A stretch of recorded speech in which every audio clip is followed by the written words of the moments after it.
So this is off. Thumbs down. Now you're on. So Oh, now you're on. Okay, now the mic. He should just go right in.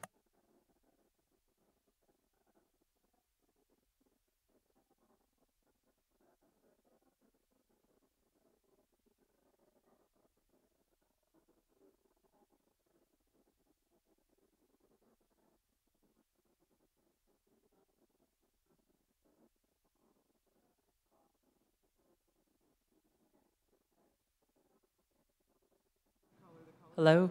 There you go. And I have to hold it, or then I...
Hello, hello. Okay. I'll be honest.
Subcommittee will come to order.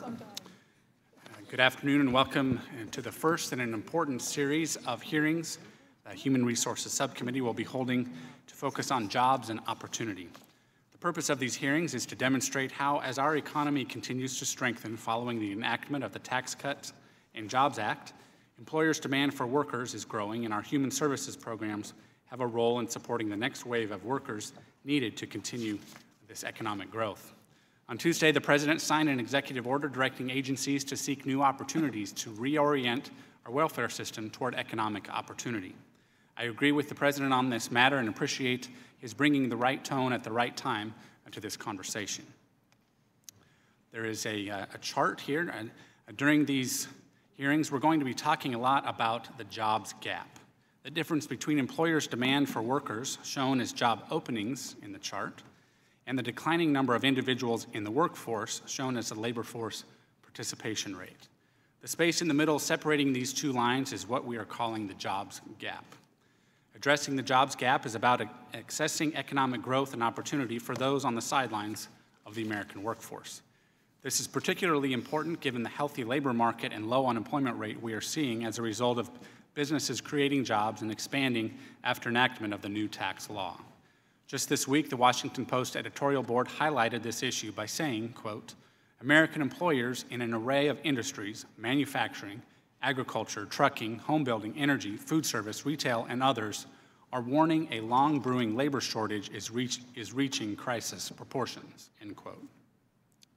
The Wall Street Journal reported if every last jobless citizen in the 12 Midwestern states filled an open job in the region, 180,000 positions would still be left unfilled. What do employers and job openings have to do with the programs under the Human Resources Subcommittee? A lot, actually. We know when individuals and parents working full-time, the poverty rate drops to just 3%. We know when workers are matched to employers with the supports provided by programs under this subcommittee, such as child care, case management, and transportation, that job opportunities in the American dream can become a reality for more Americans. Last year, the subcommittee set the stage for this discussion today. Those hearings were about people on the sidelines. We heard from experts to examine the declining unemployment of working-age men who told us there are more than 7 million men in America not working or looking for work. We also heard about the troubling trend we are seeing among our youth and young adults, those 16 to 24 years old. We learned there are 5.5 million not in school and also not working. This hearing takes the next step to see how this reality is translating for employers and workers at the local level. Now we see employers getting more involved by investing in apprenticeships, training, and helping individuals get connected to supportive services to address barriers to employment. What's different now is a strong economy fueled by the Tax Cuts and Jobs Act. This isn't about charity or government programs. We will hear from our witnesses. There is a strong business case, meaning it is in the best interest of their business to invest in building the workforce. Today we will hear from Connie Wilhelm, Chief Executive Officer at the Home Builders Association of Central Arizona. Ms. Wilhelm runs a large home builders association representing employers with growing workforce needs. As a way to address this, her association has partnered with Arizona correctional facilities to prepare inmates for jobs after release by getting them access to training in the construction trades and addressing needs for transportation, housing, and soft skills. She's not running a social services agency either. This is a mutually beneficial partnership which supplies home builders with much-needed workers and gives inmates marketable skills they can use to find employment when they are released. It's win-win. We're also very excited to hear from Mr. Potosik. Did I get that right? Okay. Sorry about that. The embodiment of the partnerships we are referencing. He is now working as an electrician at Austin Electric after participating in training at the Arizona Department of Corrections Employment Center. I'm grateful to him for sharing his story and helping our subcommittee gain a fuller picture of the issue at hand. My top priority for this subcommittee and this Congress continues to be ensuring greater opportunity for all Americans. This hearing features two panels of witnesses who are experiencing real workforce challenges and have stepped up to show ways we can get individuals back into the labor force. Today, I'm excited to learn from our witnesses about their experiences and what's working in local communities so we can translate these lessons into better public policies which help families escape poverty and and climb the economic ladder. With that, I recognize Ranking Member Davis for 5 minutes for his opening statement. Mr. Davis. Thank you very much, Mr. Chairman, and I want to thank you for holding this hearing. And I believe that this area of work is one of the most important that is needed to be done in our country. This month marks the 50th anniversary of the assassination of Dr. Martin Luther King, Jr. His work remains unfinished. At the time of his assassination, Dr. King was focusing the civil rights movement on economic justice and the opportunity gap that exists in this country. Indeed, I am proud to represent North Lawndale, the community in which Dr. King lived, as he directed attention to the structural barriers that keep groups of Americans poor. If communities lack quality education, economic opportunity is limited. If communities lack transportation, affordable housing, and employers offering good jobs, economic opportunity is limited. If communities lack substance abuse services or job training programs, economic opportunity is limited. I hope we can agree that if we have a gap between available jobs and the Americans searching for opportunity, it is our obligation to close the gap by knocking down the obstacles keeping people from work, not by vilifying workers who've fallen on hard times and who need our help to overcome barriers. The executive order the President issued yesterday, which instructs his agencies to find ways to cut services and basic necessities for people who are poor or don't have jobs, is exactly the wrong approach. For our subcommittee, the right approach must include addressing structural barriers in the Temporary Assistance for Needy Families programs, or TANF. Otherwise, our policies will fail our rural, urban, and suburban constituents who hit these barriers daily and are being left behind. I work closely with a number of programs in Chicago that work alongside employers to provide real opportunities for people who have been left behind by the labor market and are hitting walls every time they try to get a good job and make a better life. But as I talk to these outstanding workforce development programs, I am struck by how few of them get any support from TANF, which is in this subcommittee's jurisdiction. TANF provides $16.5 billion a year in state grants, which are supposed to support work and ensure that low-income families can access basic necessities like food and housing. If TANF is not supporting these local education and training programs that lift workers up into good jobs and put them on a path to better things, that is TANF's failure, and Congress has set TANF up for failure.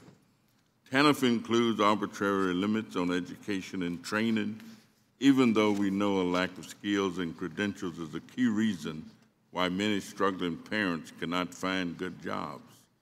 TANF provides states with incentives to reduce the number of families being helped, but no incentives to knock down barriers or provide real opportunities for parents to find good jobs that will lift their children out of poverty. And TANF's investment in children and families is shrinking every year. As states divert TANF funds to fill budget gaps and the federal government funding is not adjusted for inflation. Right now, TANF is creating additional roadblocks to good jobs for people who were already facing barriers. Our subcommittee has the chance to make TANF a key to unlocking economic opportunities and continuing Dr. King's work. I look forward to hearing from our witnesses about how we can lift out of poverty and close the economic gap. Again, Mr. Chairman, I thank you for this hearing and yield back the balance of my time. Thank you, Dr. Davis. Appreciate Your comments, without objection, other members' opening statements will be made a part of the record. I'd like to welcome our first panel of witnesses to the table and recognize Mr. Schweikert for the purpose of introducing his constituents from Arizona. Thank you, Mr. Chairman, though you actually covered part of it. This is a sort of a special occasion for me. Ms. Wilhelm, Connie, is actually one of my oldest friends, not comment about age, but I've known her probably the majority of my life. Her brilliant son is actually interned in her office, but she is unique in the fact she's running a very large home builders association and is a true pioneer as a woman doing that. But she also had an amazing vision here of could we reach into parts of our community that have had a tough time, and in this case, those who've been in correctional facilities, and bring them into our shortage of labor. Toby Thomas is the president of Austin Electric. He is one of the partners with Connie Wilhelm and our Central Arizona Home Builders Association in bringing this program together and training. And Brian, and it's Patasic, is actually, I'm very proud of him coming here because sometimes walking into a room like this can be somewhat intimidating. But he has a very important story for us to hear because as we're looking at the most recent U6 crosstabs, we're actually seeing something amazing happen. And those who've been marginalized, particularly those with felonies, are actually getting opportunities to work. And I believe we're about to hear about a program that is working. Thank you, Mr. Chairman. Thank you. The remaining witnesses on our panel include Ms. Kelly Tessitore. You're not just saying yes, just, okay. Okay. Vice President of Advancement at Jewish Vocational Service in Boston, Massachusetts, and Ms. Heather Terenzi, okay, CEO of the Tectonic Group from Boulder, Colorado. Witnesses are reminded to limit their oral statements to 5 minutes. You'll see the indicator there. Once you see that yellow light, just kind of bring the flight in for a safe landing and wrap that up by the time the 5 minutes concludes. So all your statements will be included in the record. And so we'll begin with Ms. Wilhelm. You may begin when you're ready. Chairman Smith, Ranking Member Davis, and members of the subcommittee, it's an honor to be with you here today to provide a brief overview of a workforce development program for ex-offenders during their last couple months of incarceration. I represent the Home Builders Association of Central Arizona, and not unlike other growing markets, the biggest obstacle that builders face in satisfying the demand for new homes is the labor to build them. So in early 2016, the association launched a number of initiatives on workforce development, including a partnership with the Arizona Department of Corrections. The key to our partnership with Corrections is that it is employer-centric.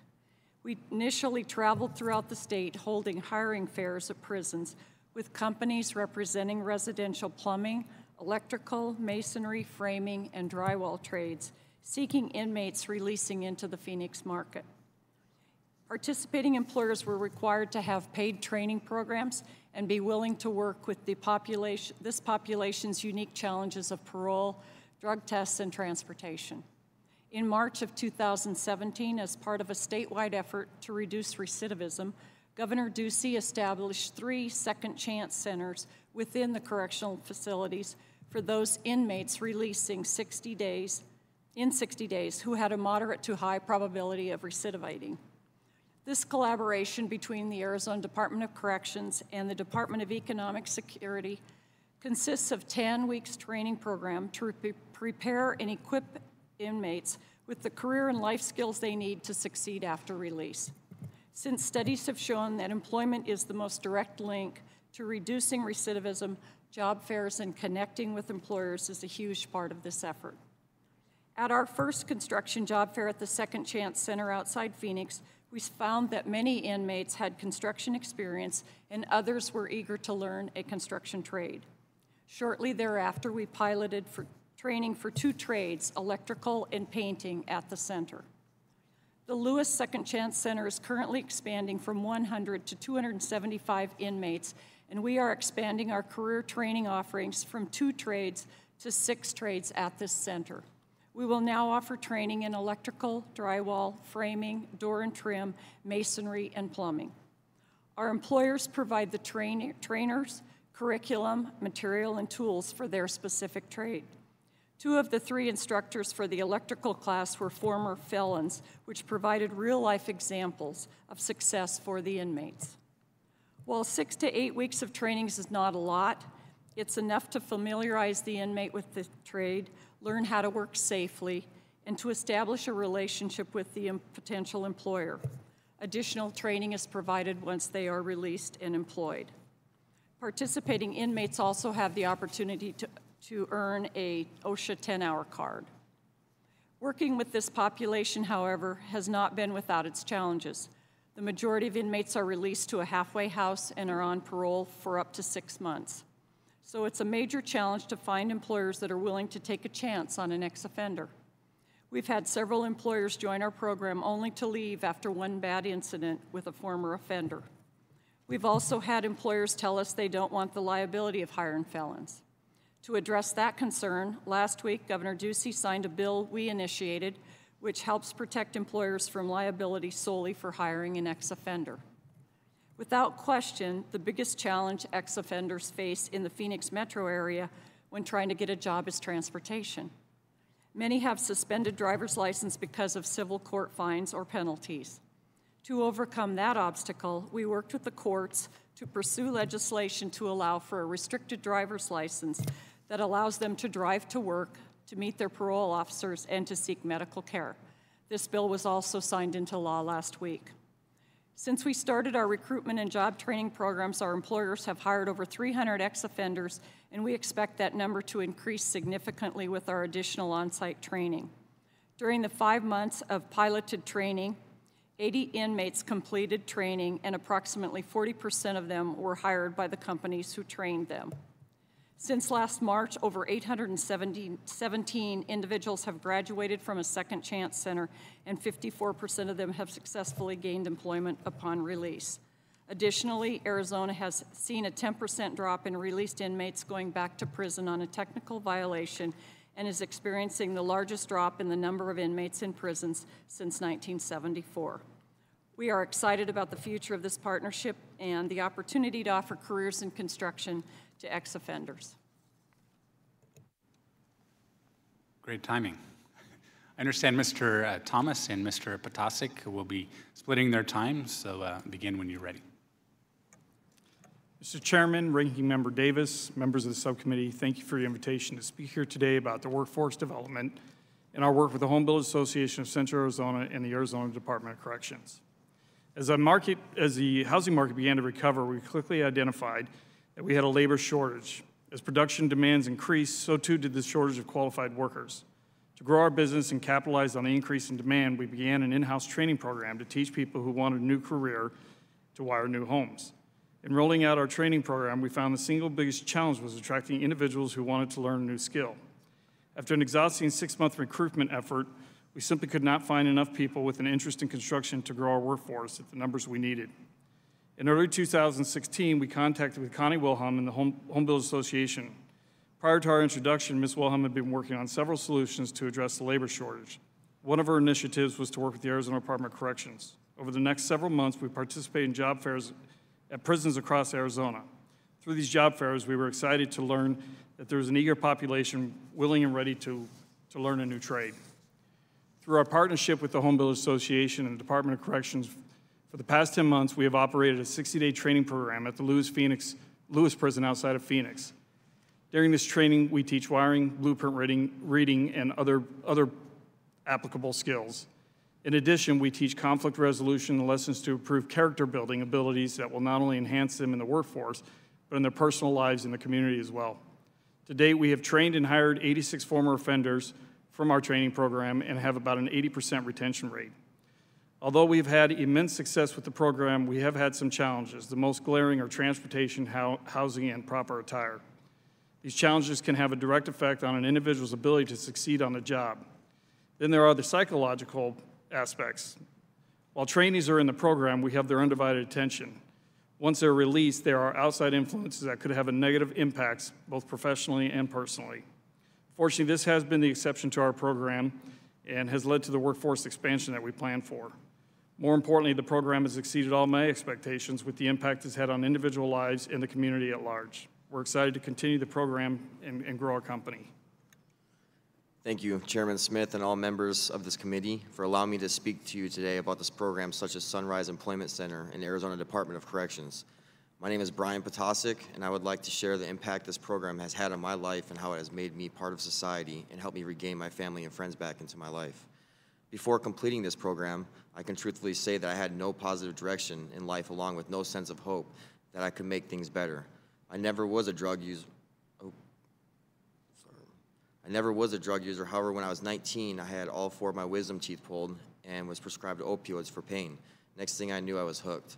Being an avid drug user with prescription pills for 6 years, I slowly but surely seen my life declining before my eyes.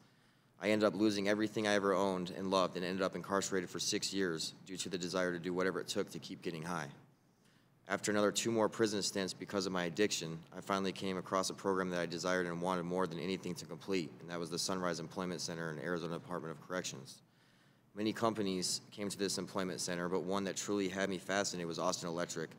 After listening to the guests speak about the criteria and requirements, I quickly signed up for the training program and never looked back. One thing that caught my attention was how they would talk about the company as a family and how they would help us out and do whatever it took to make us successful.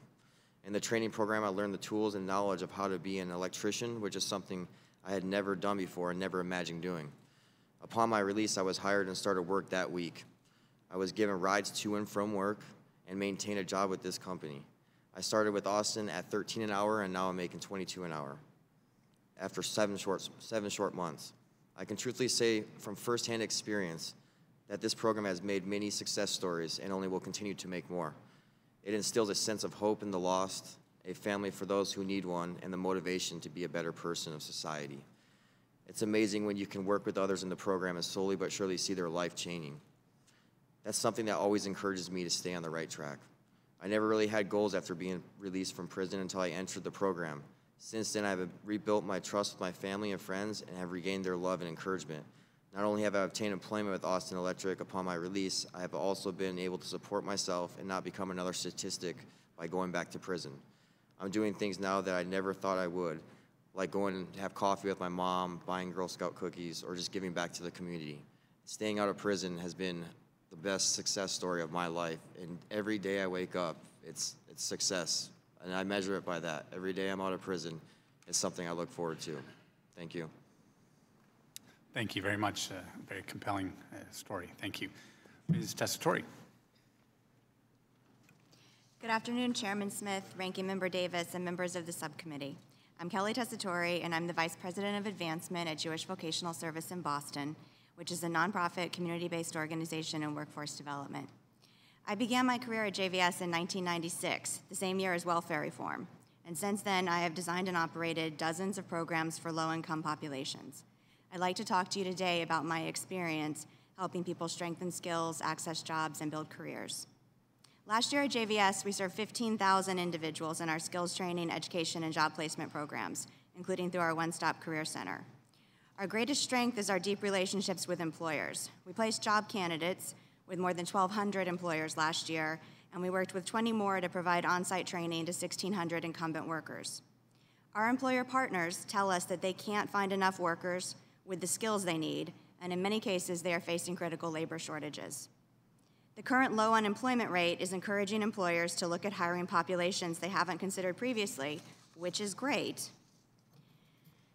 but employers need skilled workers.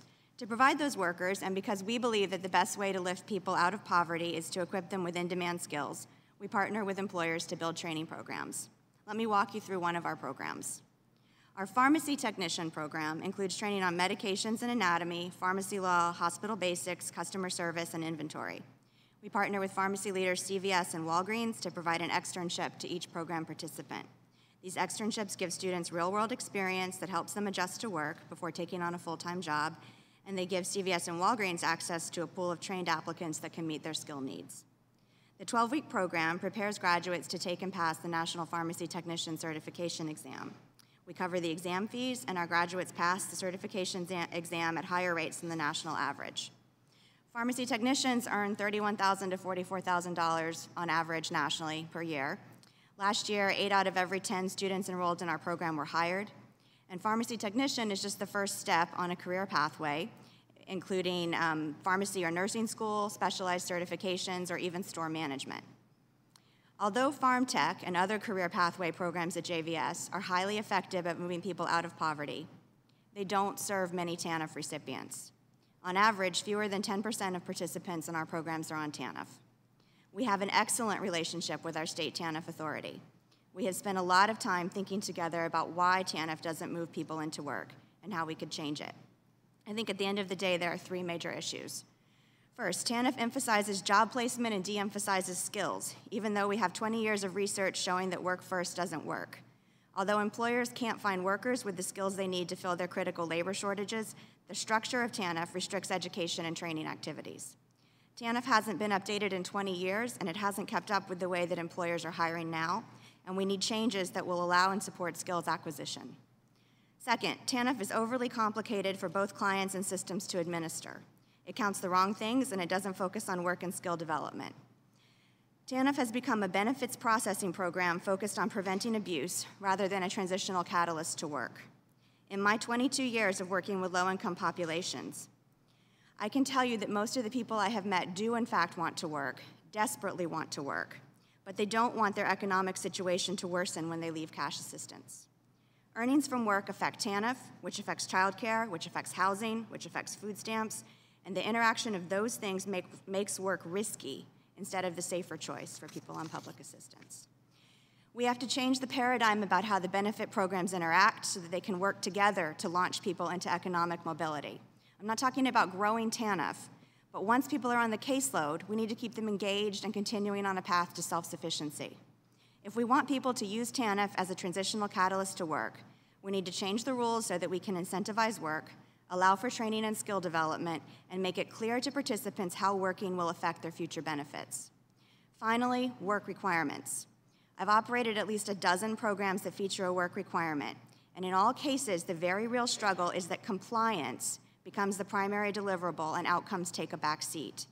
To maximize results, work requirements efforts should, first, focus on outcomes, like increasing self-sufficiency rather than outputs like participation hours.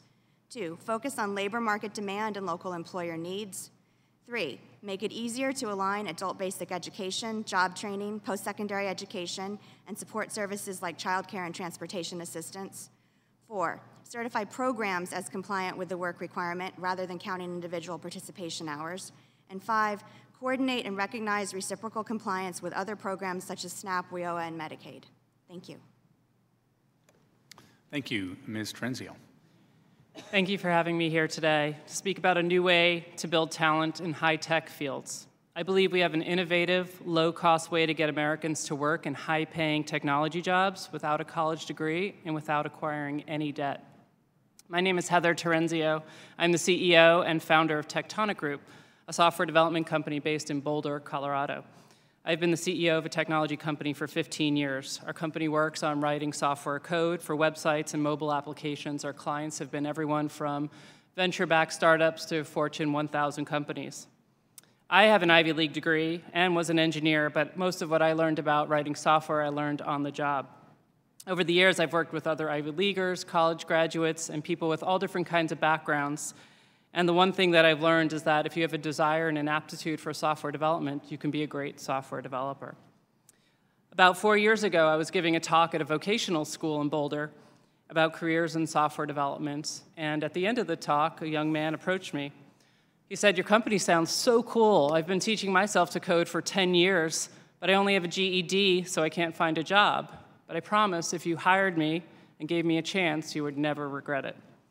And so right then and there, I said, "I will see you on Monday." And we learned that he had grown up in the foster care system, that his mother was in jail, and he had bounced around a lot as a kid. The one thing that gave him solace was playing computer games and teaching himself how to write code and build his own games. He absorbed everything we taught him about building software in a production environment and quickly became a contributing member of our team. About 4 months into his job with us, he walked into my office and said, "Thank you so much for this job. I am so grateful to be here. You've changed the course of my life." And I thought, in my 15 years in this industry, nobody had ever said that to me. So right then and there, I said, "Do you have any friends? This is a really interesting thing that's happening here." Turns out there were a lot of people out there like him. We decided to explore further and called our program an apprenticeship program. And we did this kind of tongue-in-cheek because we were training people using paired programming, just like a journeyman and his apprentice might in the trades. We soon realized that apprenticeship had a federal designation and decided to make it official. We worked closely with the Department of Labor to modify the application process to be relevant to companies like us, and we became an official apprenticeship with the Department of Labor. We were the first software apprenticeship in the United States. We're still the only one in Colorado, and we're still only one of a handful in the whole United States. For our class now, we have formalized our selection process and our training. For our last class, we had 500 applications for 10 spots. We've now had over 50 apprentices come through our program.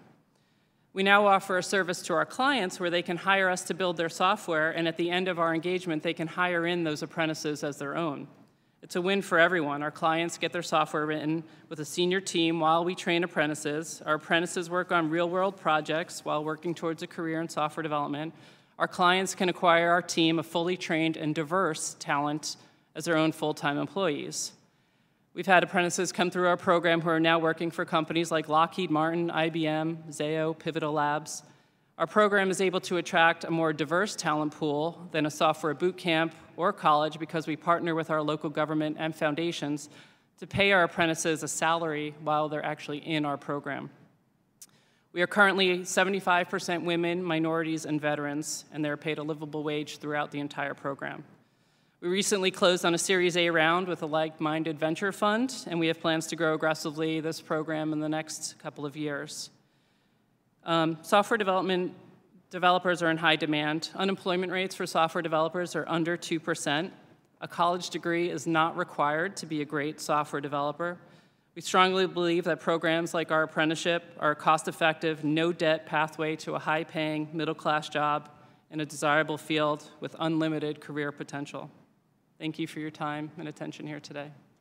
Thank you. Great perspectives. It's exciting to hear success stories, inspiring, in fact, from different perspectives. So I'm very grateful. Mr. Potasek, again, thank you for being here and sharing your personal story and being open to providing all of us up here with a better understanding of the challenges and opportunities facing individuals transitioning back into the labor force. One of our committee's priorities is to ensure that federal programs are providing the right incentives and supportive services to help folks escape poverty and move up the economic ladder. Can you speak a little more about the transition back into the labor force and perhaps even some of the concerns you had upon or during that return to the workforce? Transitioning back into society and working, it's a difficult challenge. Transportation, boots for the job, tools. With this program, it's kind of gave me a head start at that. They gave me transportation. They helped, gave us work clothes like shirts, the tools. They gave us the tools to get started. So instead of getting out of the incarceration with a lot of things on my mind, I knew that if I just did the right steps, the time I got out, if I called them and asked to get hired, I would be hired, and I would have a jump start on things. And one of the things that always got me the times I got out and went back was I had so much on my plate. I felt like that it was hard for me to stay focused. When you're working and they give you the tools and whatever you need to work, it was a lot easier for me to stay out there and be part of society with working. And I noticed that I was working so hard that I didn't have time to want to do anything else. I would go home and I would sleep and I'd get up and go to work. And then I noticed that my money started going to good things. It started going to society, started going to my family, clothing, tools. I mean, that's all part of living nowadays. It's not my time, my assets, it was all going to positive things. And I've never been able to say that my whole life. Wow, very good. And can you say again, you were released, and then the next day, was it? You reported I was for work? released, I think on a Friday, and the weekend, or maybe it was a Monday. I was released on Monday, and I called up Austin Electric, and I was employed at my interview the next Monday and started work. Wow. So, and that's another thing is I've gotten out before, and I've went and applied 20, 30 places. I mean, fast food, every place you can think of, never got one call back, and it really kind of distraught my mind a little bit. And I'm afraid of failure, and I tend to shut down as a human when I see failure. So this program has given me a sense of hope. It's given me a family for me that I didn't have at the time, friends, motivation, inspiration, success. And I'm sitting here today. I thought I'd never be here. I mean, you could tell me 8 years ago, you're going to be sitting in that chair, and I would tell you, absolutely not. And the thing about it is the knowledge, you got to want it. That's the thing. Each and every individual has to want to do the right thing, to be better, to learn more. And so it's on both ends. It's not on, just my end or their end.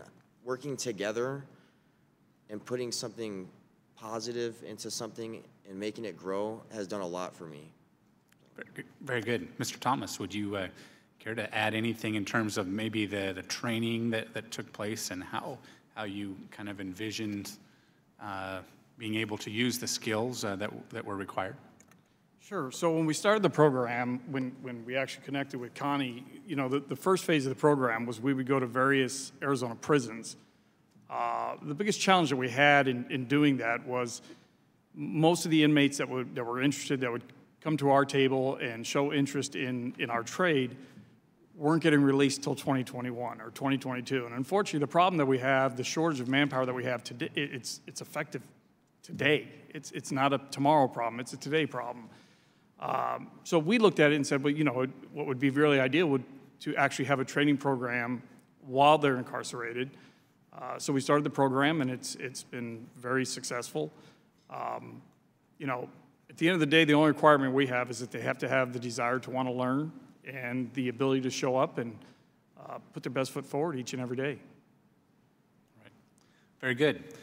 Thank you again for your perspectives, and in the interest of time, I'll now recognize the ranking member, Dr. Davis, for 5 minutes for questions he might have. Thank you very much, Mr. Chairman, and I must tell you that this is one of the most pleasant hearings that I've ever participated in. And one of the reasons is that I have personally spent a great deal of time working with programs like these, and to see the kind of success that you have experienced just reinforces my belief that there is much more success to be had. So I commend all of you. I thank all of you. And I just know that if we can put into the programs themselves what is needed for people to experience the kind of successes that you've had, and especially when we talk about individuals who've been incarcerated, who have prison records. Mr. Potosik, do you still have what is called a record, or have you been able to have anything done with that? I'm completed parole, and I still have a record. I think I will for a while until I guess I don't really know the process to get it dropped. So that's always, even getting housing or something, it's always been a effect on me with my record, so they can look that up. Ms. Wilhelm, let me ask you, is there much opportunity that you would expect him to be able to get his record expunged or executive clemency or anything where he will not have a record? That's one of the things we're looking at right now. We keep trying to remove these obstacles for them as they get out and get released. We've not really looked into that. I know that there are other people in the social justice area that have looked at that type of thing, and we will continue to try to work with them. I think that's a major obstacle that we need to take a serious look at. Thank you. Mr. Tessitore, you mentioned that work requirements make programs focus on compliance sometimes instead of work. Could you elaborate a little bit on Sure. that? For TANF, we have to do a monthly form with the daily hours that each person has attended our program. A better system would be to ask us, I mean, we have to put for each day, on each day, how many hours they were there. A better system would be to ask us, during this month, was this client active in your program? And we could say yes, instead of spending hours and hours combing through all of our attendance records to compile those. For ABODs who are receiving SNAP, their standard is 80 hours a month, and they actually have a restriction on how many hours they can spend in job search versus an education and training component. So we have to count up their hours that are job search and their hours that are education and training. We pull information from 4 sources: from our one-stop database for workshops they've attended, from our client database for meetings we've had with them and other activities, from CRI, which is a software they can log into that has a unique user ID and records their time spent doing Career Ready 101, and for their self-certification of the small job search portion. We compile all of that, and then those records must be transmitted securely to the TANF authority, which is not a simple matter either. There's multiple steps on how you safeguard people's personally identifiable information and transmit securely. Thank you. Ms. Wilhelm, can I ask you, where do you get your funding? Who funds your program? The individual employers provide and pay for the trainers, the curriculum, the tools for the program, and our association, which is a trade association funded by builders and trades, is paying for all of the equipment that's out there. I tell you, your stock just went up another. Thank you. Another notch. Appreciate that. Mr. Terenzi, let me ask you the last question. The work is technical that you train people for. How is it received in terms of them being able to get jobs? Well, once they get into our program, as long as they successfully complete the initial class we put them through, we will hire them as a full-time employee with us. And then once they're with us, we'll put them on a client project, and the client also has the option to hire them as a full-time employee from our program. So it's actually kind of you get to work with the person before you actually have to commit to hiring them. Thank you very much, Mr. Almost Chairman. guaranteed. Thank you. Ms. Wolarski. Thank you, Mr. Chairman, Mr. Potasek. Thank you so much for coming. You did a great job. Ms. Terenzio, you say in your testimony you've been successful in taking people that don't have degrees and teaching them to be software developers.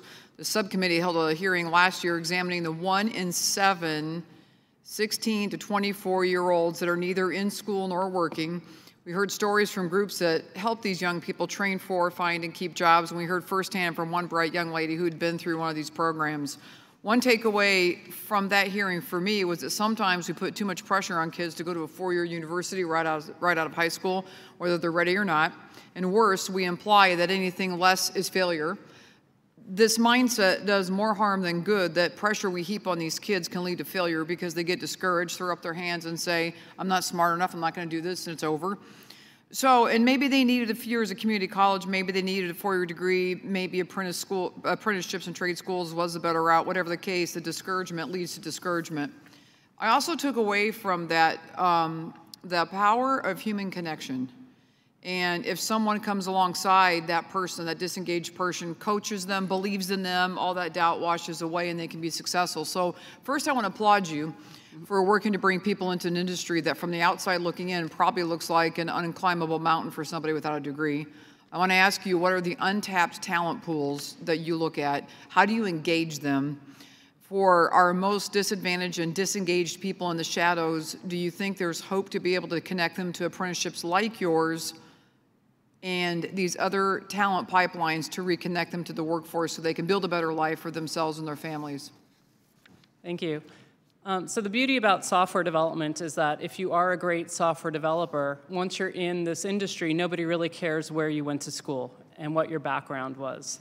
And our office in Boulder was across the parking lot from the Google office. And we have a theory that people who come to our office feel supported, see people all around them who came from the jail system or the foster care system, all different kinds of backgrounds, and they're succeeding with us.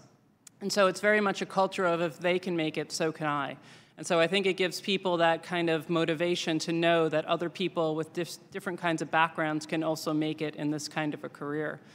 And the word in our program has gotten out very quickly. We work really closely with our workforce centers, with nonprofits, with foundations, all within Colorado.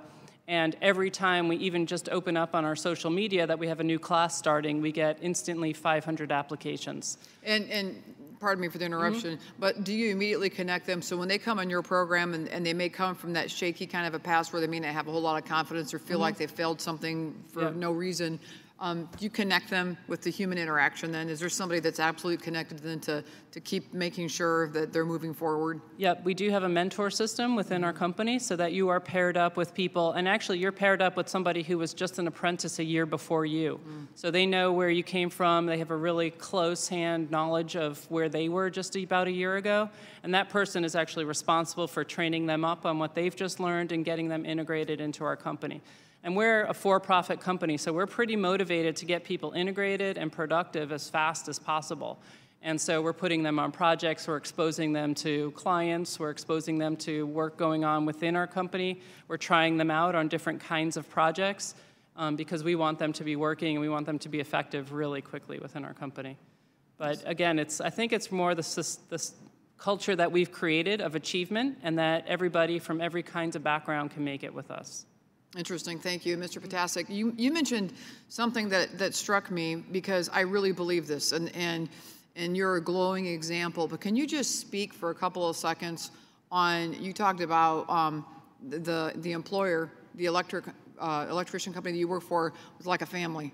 And what struck you when because you said, you were out for a week, you looked at fast food and all those other places, but when you engaged with these folks, what struck you about that? I mean, did you really see that, oh my gosh, I'm actually gonna work with a person? Could you have thoughts on that? Absolutely. When they came and visited us and they got to talk and speak about what the requirements were and what they were looking for, they said they instill a sense of family in people. And I have had nothing but a family orientation with this company.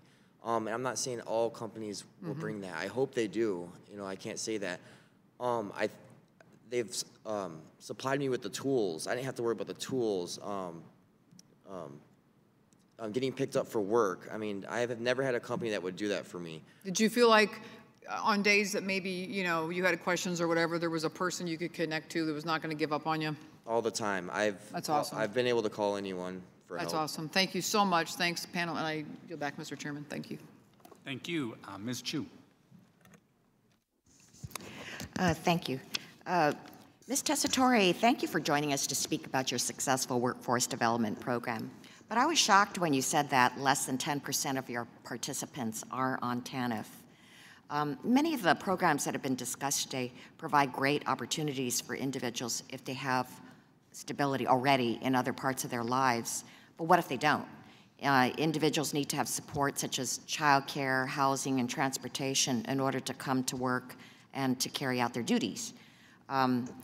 And that can be difficult. Say, for instance, in my home of Los Angeles County, the average cost annually of childcare for an infant at a family childcare home is $9,186, and it is $8,579 for preschoolers.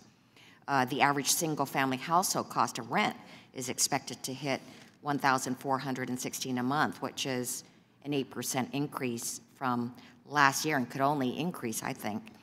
At the same time, TANF has not been indexed for inflation, making it increasingly more difficult for low-income people to meet their basic needs.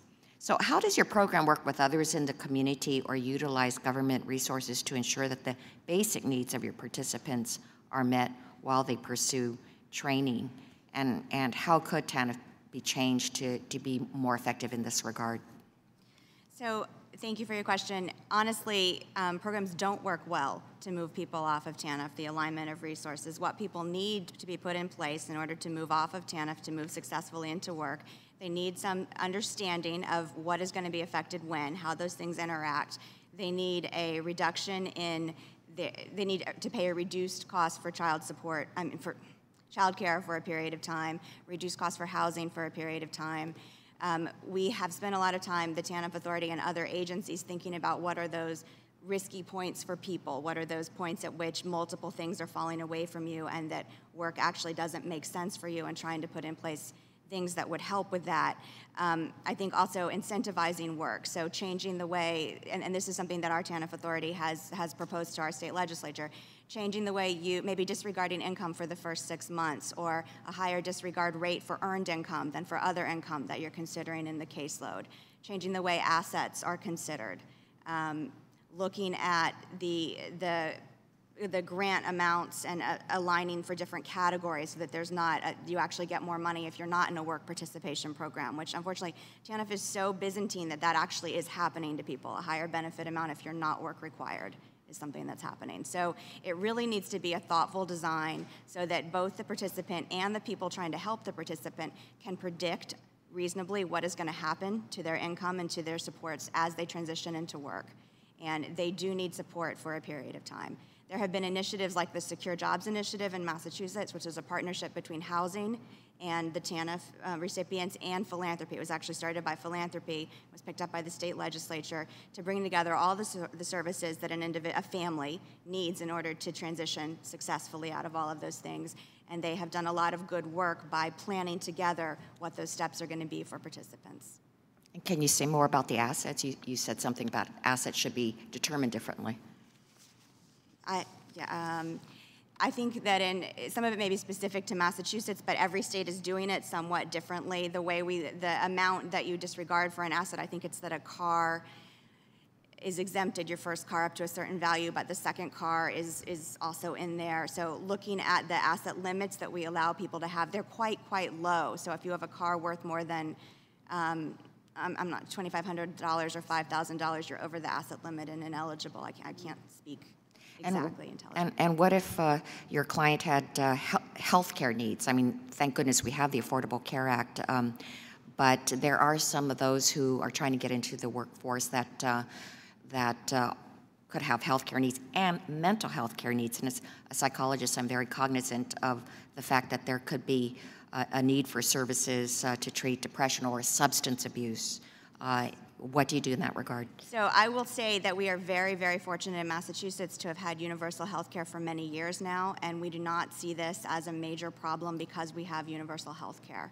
So people would be maybe transitioning from the type of health care that they have, but they would not be threatened with the loss of health care in Massachusetts. And for those who have been addicted? Because I think TANF bars individuals from receiving assistance if they have a drug conviction. I can't speak about that, I'm sorry. I don't know. Okay. Well, thank you. I yield back. Thank you. Mr. Schweikert. Thank you, Mr. Chairman. Mr. Thomas,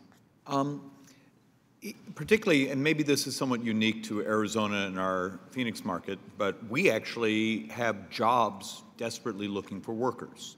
Can you first, and I want to walk around because you'll see some of the different views sometimes on the committee, when you have an environment that desperately wants to give you a job, but why have you had such difficulties? Why did you have to move to this level of creativity? What is your environment like? Tell me about the jobs that are still looking for someone. Well, I think, and I can't remember who alluded to it earlier, but you know, I think it was Ms. Worlowski about, you know,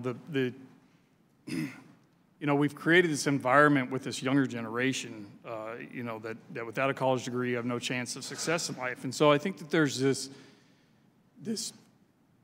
feeling towards construction, for example, or against the skilled trades that it's, you know, substandard, I guess, if you will. And when we started our training program in mid-2015, one of the biggest challenges we had was simply finding people who were interested in the skilled trades. So for us, you know, finding a population, you know, that was more than willing and ready to come learn is it's a great success, right? If you tomorrow could find those willing to either go through the training or had the skill set, how many positions do you think you have or are still available in the Phoenix market? Well, in the Phoenix market, I would say it's thousands. For us personally, I mean, we could probably hire somewhere between another 200 and 300 and still have capacity for more, to be honest with you. On your top end, I don't know if you'd call them a journeyman or those, but how much can a highly skilled, someone that's been in the profession a decade and learned their craft? So our top guy last year, field guy, made about $140,000 a year. Okay, so there is this really interesting thing, you know, if you're willing to sit down and look at what we call the U6 data in unemployment, you know, we're still just hovering at about what we call 63% labor force participation. We still, as of today's report, 1.8 million folks on long-term unemployment, and then those who've fallen off. And yet I hear story after story after story from, you know, my community that we have thousands of jobs that just need people. You know, this is, I'm looking for a solution. Ms. Wilhelm. Are we all? Yeah, Connie. What do you see happening with the rest of the home building community in the Phoenix market? Well, I'm hoping we're going to continue to expand our program and hire more ex-offenders. It doesn't help to just solve the electrical situation, you know, because we're all part of a system, and I need framers. I need everybody along the way so that we're all building our workforce together, so that there's no bumps in the road and there's nobody who has to be laid off because the other trade's not there. So, you know, this is a ready and willing population that I've seen nowhere else. I've been to a lot of job fairs in a lot of different environments, and I've never seen the hope and the gratitude that's been expressed by the incarcerated. And, you know, I tell you, it's an honor to be able to provide jobs for them. Brian, how do we tell your story to others that may be in a tough position, that there is opportunity and hope? I think you take me to them, I can talk to them, and tell them my personal experience. You're pretty good at this. Yeah, hopefully one day you're not planning on running for my job. I feel that seeing gives a lot of faith, and you can read a story and not believe it. For others, like I said, I would like to go into the prisons one day and tell them my success story, and that's with the two other trainers that were at the program. They were ex-felons, and to see them and their success stories really made me want to achieve it. And the hope that they have for me and instilled on me, I mean, like I said, it's a family-oriented thing. This is a really uncomfortable question, but I grew up in a household where mother was a substance abuse counselor, so, you know, those sorts of things. What's the key to staying sober? Is it the fact that there's work and opportunity, and is it that hope? I mean, what do you think the key is for our brothers and sisters out there that have had such a tough time? I love that question. For me, the key to staying sober has been working and seeing how much my family appreciates what I've done for myself. You gotta want it for yourself. You gotta want to be sober. But to see people that I've never met, my family, being proud of me, and to say they're proud of me, it brings me in tears. I've never been like that. Brian, we're all proud of you. Thank you, Mr. Chairman. Thank you. Ms. Sewell. Thank you, Mr. Chairman. And I want to thank all of our panelists. This has truly been a very inspirational, uplifting panel. When I first became a member of Congress, my top priority was job creation. I grew up in my district, and my district is in Alabama. It includes Birmingham and Montgomery and Selma, my hometown, so it's an old civil rights district. But the reality is that a family of four in my district only makes $32,000. And the highest unemployment in the state of Alabama is in my district. So being able to figure out ways that I can close the skills gap and give people opportunity is really, really important. In fact, we've made a commitment to do a job fair annually and to move it around my district because Birmingham's needs may be different than the rural parts of my district's needs. And I have to tell you, every time we've had a job fair, it's grown bigger and bigger. More job seekers and more employers are willing to come. But so often, the jobs go unfilled. So you get a lot of folks who feel a little frustrated because the skills that are being looked for these days are more, technical and are computer related. And for someone who's been a displaced steelworker, to tell them to go back and learn something new, it's hard. It really is hard. So I guess my question, I have two questions. Ms. Wilhelm, I actually have a really great home builders association in Alabama. They're awesome. They have an apprenticeship program, but how do I encourage them to branch out and actually take a risk and hire felons? Tell them to call me. I'd be happy to share our experiences with them, and that's one of the reasons we wanted to come today, because hopefully we can be a model for other areas, and that you do have to take a chance, and it's worth it. So how did you convince the home builders in Arizona to do it? I mean, did you guys purposely decide to do a second chance? I've been there for a number of years, working with them. And every board meeting I would hear, we need workers, we need workers, we need workers, and I was running out of options. I'd been to refugee relocation agencies, I'd been to a lot of high schools and everything. We were moving, and I ran across a binder where I'd participated in a task force with corrections, and I remember that I had gone and seen some of their construction programs, so I just called them up. Did you? And said, I'd like to see what you're doing in the prisons. I'd like to bring some of my trades out and look at what you're teaching them. Was there resistance from your trades?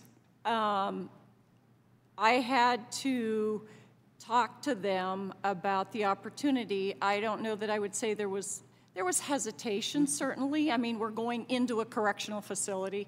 But success breeds success, obviously. Yes, yes, but it was definitely worth it. And, what's really important is that you have a really strong commitment by the employer, and they were all in. I mean, they had to have a paid training program. They had to understand how it is to work with this population, and the challenges are a little different, and be able to work with us to try to overcome those challenges. What do you think is the biggest barrier so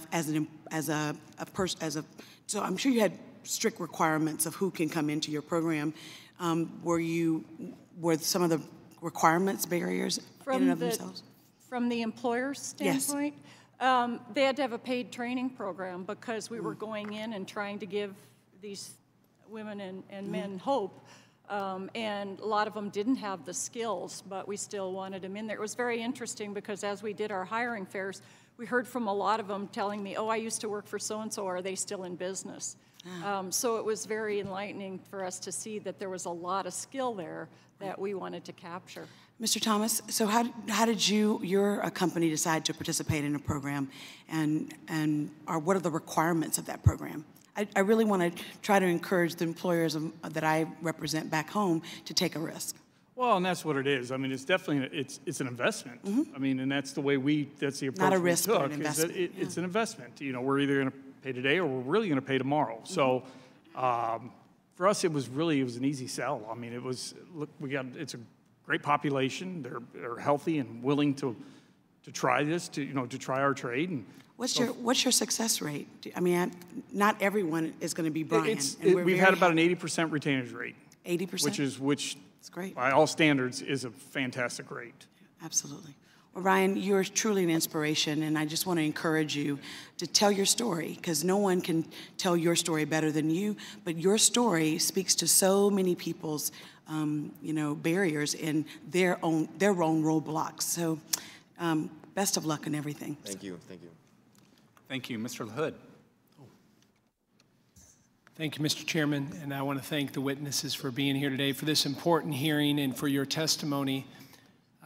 In a prior life, I spent 10 years as a state and federal prosecutor, and not proud of it, but sent a lot of people to prison and jail, and know that system very well. And I also served in our state legislature in Illinois and was very involved with criminal justice reform. We've talked a lot about how do we find that balance between safety of our community, letting people out of prison early, getting them back into our communities, but also protecting society. And that political balance has been difficult. And frankly, we haven't had much success in doing that at the federal level with criminal justice reform. In the state of Illinois, our goal with our criminal justice reform was to get 25% of our current state prison population out and figure out how to do that, particularly nonviolent offenders. And again, everybody wants to be tough on crime when you run for office. And so finding that balance. And so I'm listening to your testimony today, and particularly, Brian, your testimony, and trying to find that right balance. Mr. Thomas, I read that I think you have 86 former offenders working for you, and you've had, as you just mentioned to Ms. Sewell, 80% retention rate.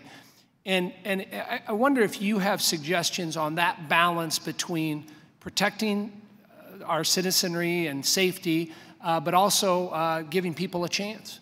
Sure. So, you'd mentioned, the safety factor. Obviously we want to protect our communities. The best way to protect them is to give them purpose. And so many of these inmates that I've had interaction with over the last, 18, 24 months, the biggest thing was just the fact that they wanted somebody who believed in them. Most of the inmates that we've hired they're not bad people. Let me rephrase that. All of them are not bad people. They've made some poor choices in life. I think the best way to serve them is to give them that belief that they can do it. We've also made it a point that all of our managers have a touch on them at least every day to some degree.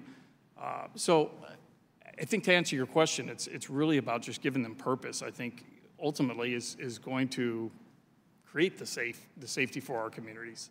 Well, I tend to agree with you. Being wanted or having a purpose is a big part of that. I'm curious, you mentioned that your managers interact with them.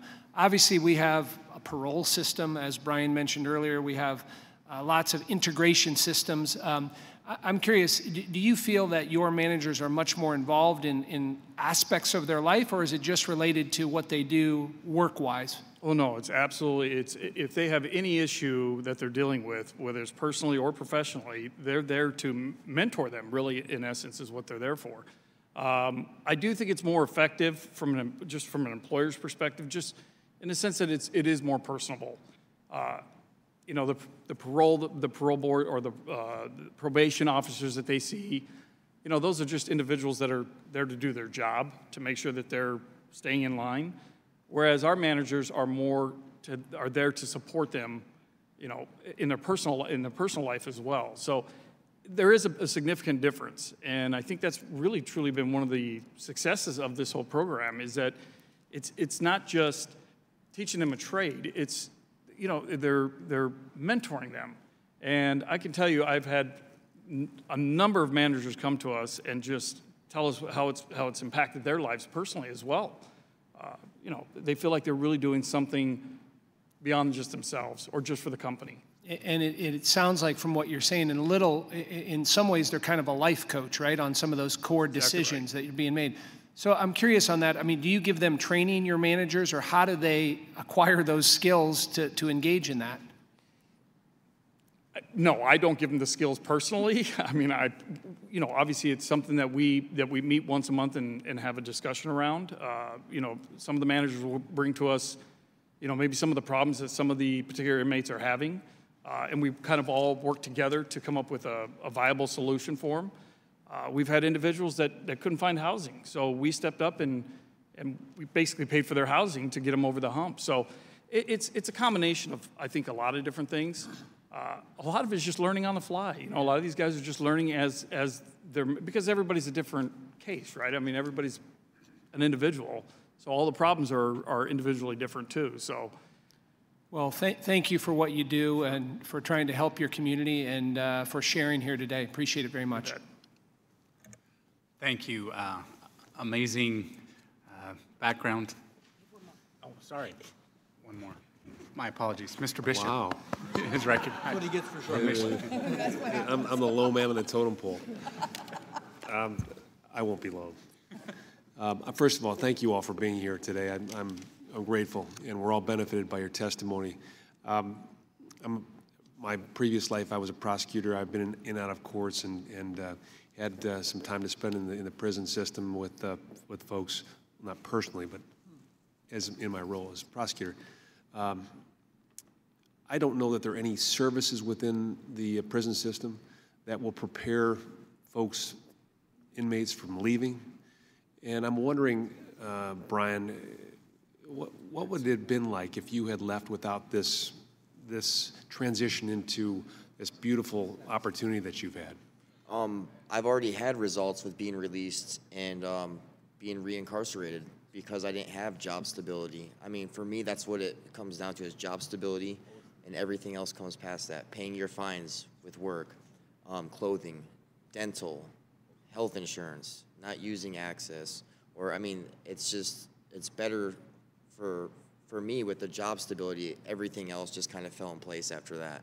So. Right. It sits close to home for me because I've got an 18-year-old at home too, and he just had his wisdom teeth out, and he came home with a prescription for an opioid.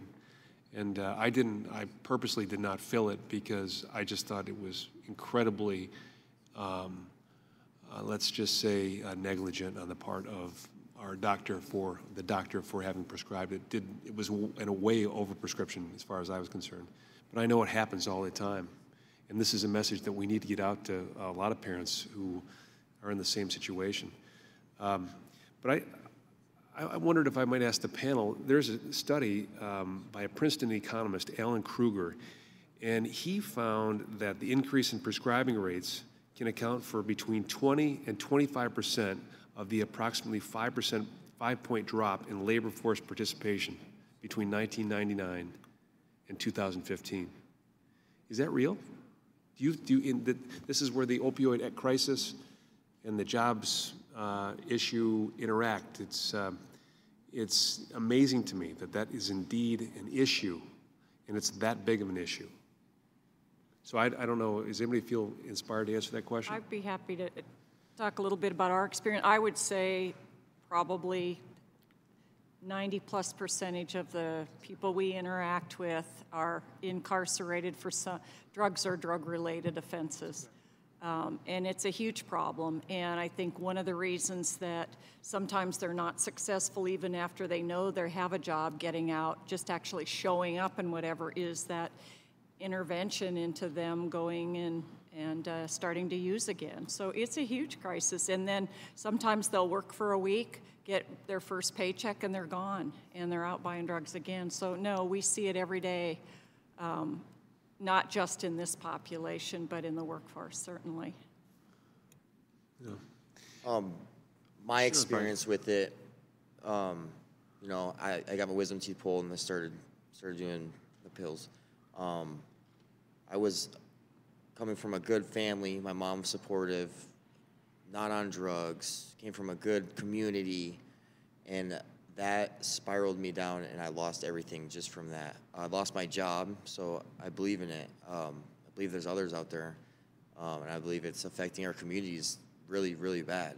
And I've seen it firsthand experience, and I've had experiences with talking to other inmates about the same stories, how it just gets out of control. Yeah. That's incredible testimony. I've heard the same thing. I just didn't know it was at this level that it had that kind of impact. Ms. Terenzi, you have a program that you participate in called Skillful. Mm-hmm. And the Skillful, I think it's the Skillful State Network. Mm-hmm. Can you share with us what that's about? It sounds like a very interesting program for states. Yeah, Skillful's mission is to have employers consider employees based on their skills, not necessarily their backgrounds and degrees. And so we work with them pretty closely as a model of basically what a company can look like if you consider people just based on what they can do and not necessarily what their pedigree looks like. And so we help them kind of get the word out. We are a case study for them. We support each other, you know, through literature and speaking engagements. And so we've worked pretty closely with them just in kind of getting the word out to other employers about what you can do if you don't just consider degrees on every job application. So how many states are you in, and how is this funded? Our particular program or Skillful? Skillful. Skillful is an offshoot of the Markle Foundation based out of New York City, and they're just expanding. But we partner with them. We're not actually Skillful. Okay. So we're just an apprenticeship program through the Department of Labor. Right.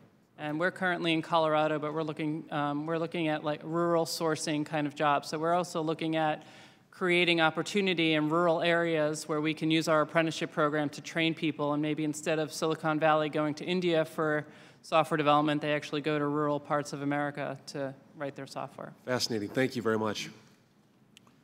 Thank you. So you're saying that someone could show up with Nebraska Husker attire on and still get a job in Boulder, Colorado? Correct. Very good. Very good. Thank you so much. Really, your insight, your perspectives, and these are great stories. Thank you again, Brian, for sharing your story, and for all of you. It involves everyone here, the complexities of the system that we need to look at, and I think this hearing is particularly instructive for us as we try to work together to move forward for the betterment of our country, through the betterment of individuals, and some second chances or third or fourth from time to time as well. So thank you very much for your participation here today. Thank you. Thanks.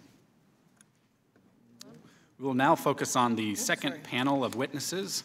So as we're shifting positions here, I will say that unfortunately one of our witnesses is unable to attend today, Mr. Tony Garofalco, and he's the Executive Vice President of the Delaware Valley Industrial Resource Center in Philadelphia, Pennsylvania. I do ask for unanimous consent that his written statement be made a part of the record.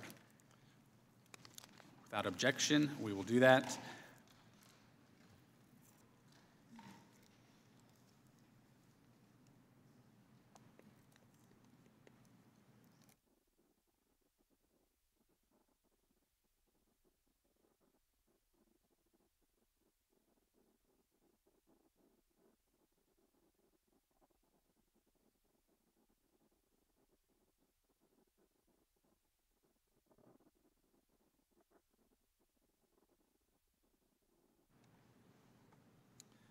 I now recognize Ms. Jenkins for the purpose of introducing her constituent from Kansas. Thank you, Mr. Chairman. It's my pleasure to introduce Justin Wellner from Spirit Aerosystems, based out of Wichita, Kansas. Spirit Aerosystems designs and builds aerostructures for both commercial and defense customers, and is the largest private employer in my home state of Kansas. Mr. Wellner serves as Spirit's Vice President of Human Resources and Environmental Health and Safety Department.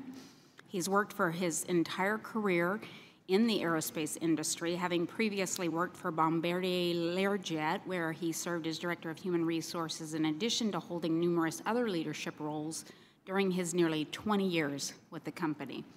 Mr. Wellner, thank you for being here today. We're looking forward to hearing your expertise in this subject area. Welcome. I yield back, Mr.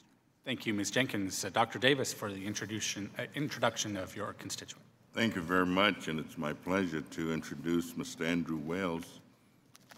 Not only am I pleased to do so because of his expertise and knowledge, but he also grew up in the community where I live, which is on the west side of Chicago, which is known as one of the most poverty-stricken areas in the country, an area where the riots occurred after the assassination of Dr. King, and an area that has been called a microcosm of what is wrong with urban America. And that's been for many years. The Chicago Urban League has been around since the early 1900s and been intimately engaged in program development that is designed to lift the country out of its position of need to a position of productivity. So, Mr. Wells, thank you so much for being here, and I'm delighted that the Urban League is doing the work that you do. Thank you. I would like to recognize Ms. Walorski for the purpose of introducing her constituent from Indiana. Thank you, Mr. Chairman. I have the pleasure of introducing Peter Barrett. Peter is the Senior Vice President of Marketing and Corporate Development at Smokercraft in New Paris, Indiana. Smokercraft is a multi-generation, family-owned boat manufacturer located in my district. Peter has been with the company since 1996 and is carrying on the family tradition as the fourth-generation owner-employee. I love visiting Peter and his company, Smokercraft, and hearing from Peter and his employees, and I'm delighted that he's with us today to share his insights on the jobs gap. Thank you, Mr. Chairman. Thank you, and witnesses are reminded to limit their oral statements to 5 minutes. All of your written statements will be included in the record. We'll begin with Mr. Wellner. You may begin when you're ready. Chairman Smith, Ranking Member Davis, and members of the Ways and Means Committee, thank you for allowing me to testify today about the workforce pipeline challenges facing our company along with other advanced manufacturing businesses across our country. Spirit Aerosystems designs and builds large, complex aerostructures for both commercial and defense customers. Our largest customers include Boeing and Airbus, and in 2016 we were named as one of the 7 suppliers on the B-21 program for the Air Force. With headquarters in Wichita, Kansas, Spirit operates manufacturing sites in Oklahoma, North Carolina, Europe, and Asia. Our core products include fuselages, pylons, nacelles, and wing components.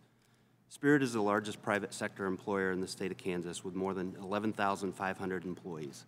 Last December, our company announced we would be expanding our Wichita operations by adding 1,000 new jobs over 2 years and investing $1 billion over 5 years in capital projects.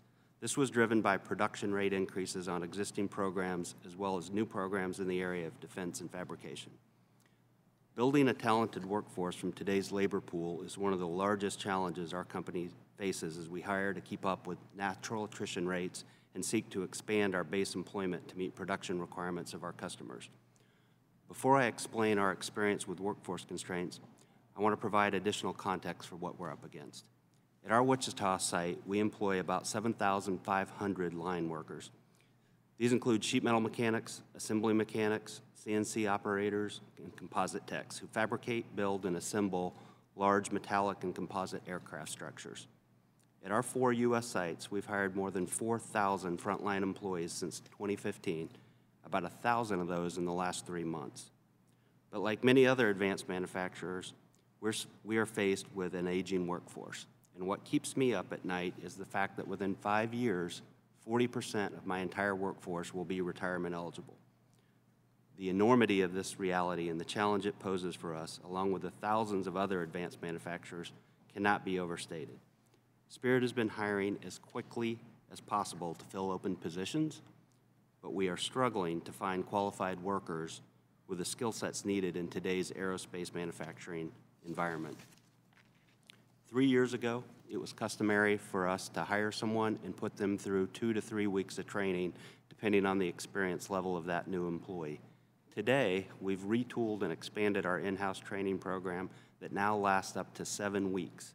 So when we recruit and hire somebody, it's 7 weeks before they hit the shop floor and actually produce any real work, and it's several additional weeks before they become fully productive. The challenge we are experiencing is not isolated to a state or regional problem. It's a national problem.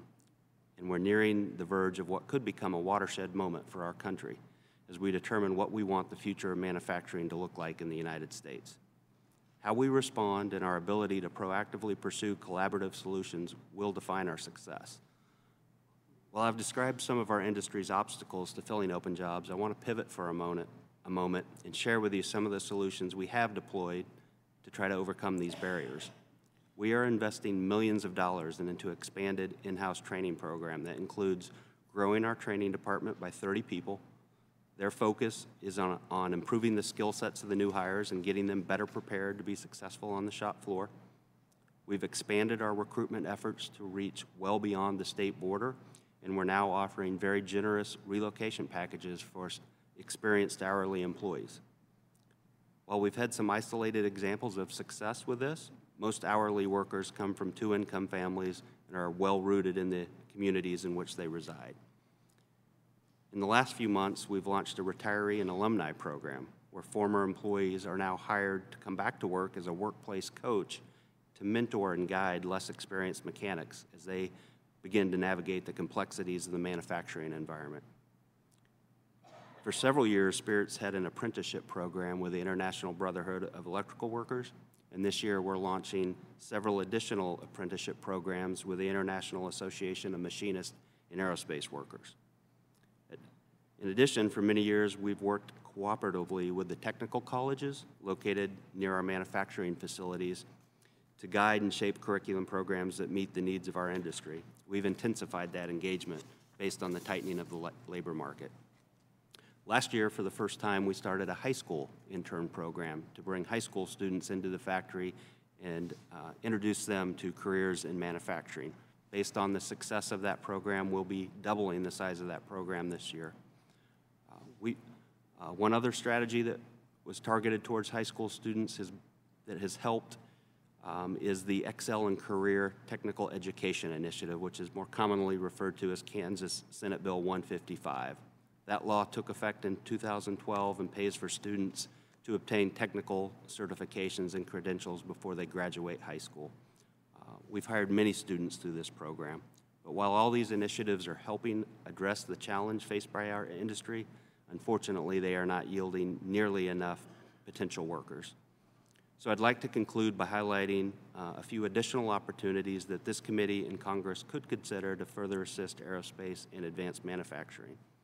The first thing is for leaders to understand that if our country cannot solve the workforce problem and talent pipeline issues, our U.S. industrial base will erode because business will be forced to move work to countries that can satisfy production demand. This isn't a threat targeted at our elected leaders. It's a threat we all face together, given the realities of operating in a global economy. A second thing for us all to address is the need to better promote the dignity of career paths in technical fields such as advanced manufacturing. All too often, parents in our education system encourage students to seek post-secondary education through a four-year degree, and we ignore career paths that require vocational training. And finally, I would encourage this committee and Congress to consider options that allow Pell Grants to be used for students seeking certifications and credentials in technical programs that are less than 16 weeks long. By limiting qualifying students from receiving Pell Grants for credentialed technical training programs that are under 16 weeks, we create an unnecessary barrier for lower-income students to achieve success through a career in manufacturing. I appreciate being invited to testify on behalf of Spirit Aerosystems. This committee is faced with many challenges of national significance. We are grateful for the work you did on tax reform, and we are grateful you're spending time to further explore ways to help the private sector address these workforce challenges. Thank you for your leadership on these matters, and I look forward to answering your questions. Thank you, Mr. Wellner. Mr. Wells, you are recognized.